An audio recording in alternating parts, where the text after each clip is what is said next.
You know the one. The friend who can't have a conversation without making it about themselves. The coworker who needs to be admired or they shut down.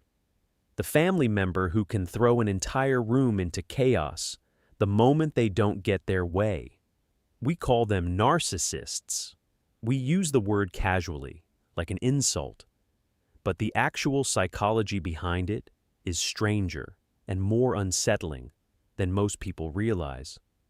And what's happening inside them when no one is watching, almost no one talks about.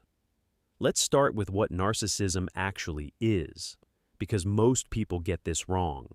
They think it means someone who loves themselves too much. It isn't.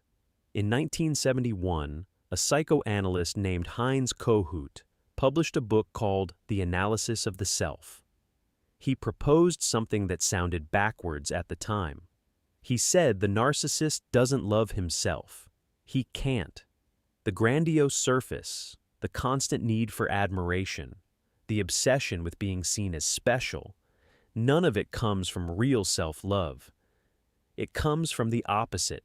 Kohut argued that beneath the grand persona is a deep, unbearable emptiness, a self that never fully formed.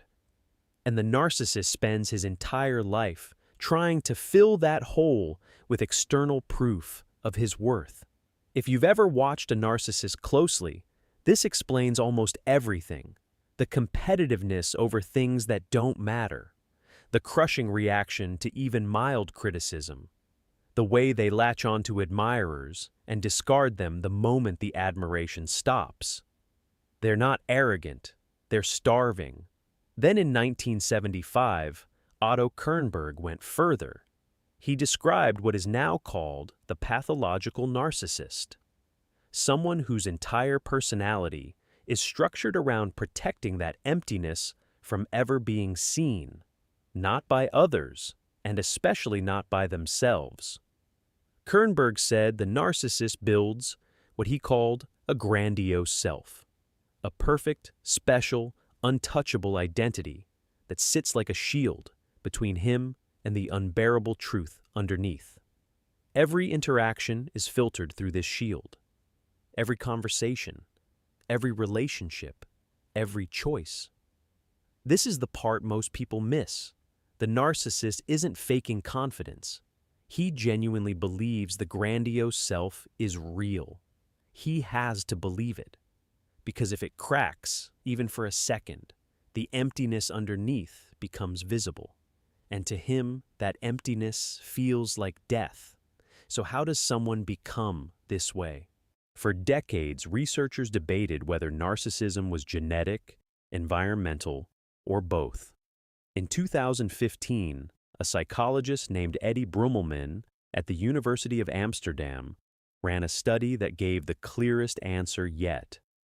Brummelman followed hundreds of children and their parents over years. He measured something specific, not how much love the parents showed, not how much affection. He measured parental overvaluation, the constant message from a parent that their child is more special, more deserving, more extraordinary than other children. The results were striking. Children who were told they were exceptional again and again, who were never given the simple message that they were ordinary and good enough, those children developed narcissistic traits at significantly higher rates as they grew up, not because they were loved too much, because they weren't loved for who they were.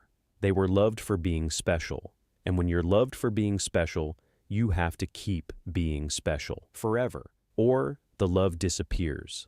So they built the grandiose self, because the real self, the ordinary self, was never safe.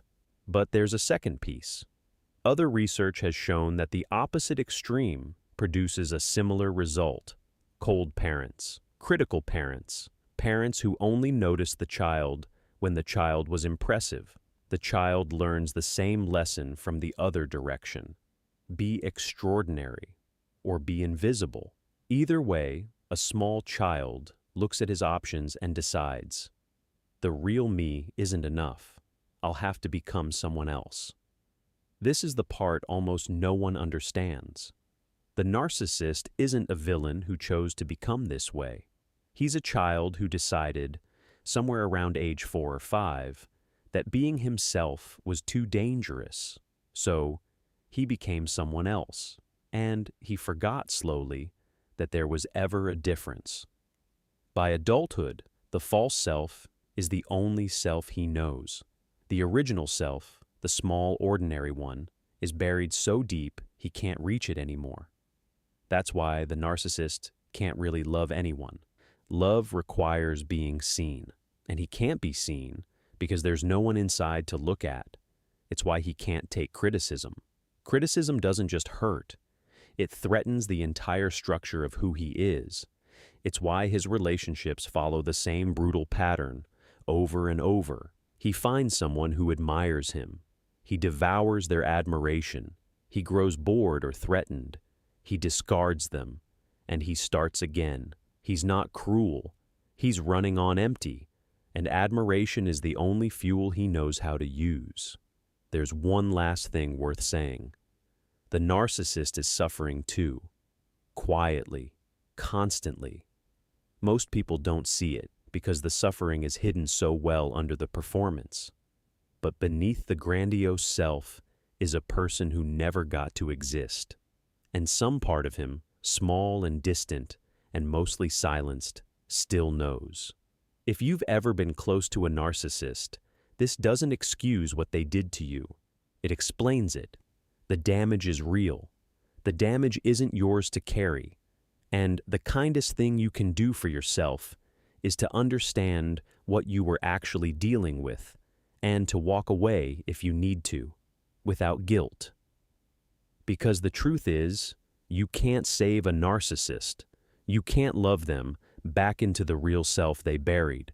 Only they can do that. And almost none of them ever will. If this resonated with you, if you recognize someone in your life, the most important thing you can do is stop trying to be the one who finally makes them whole. You were never supposed to be.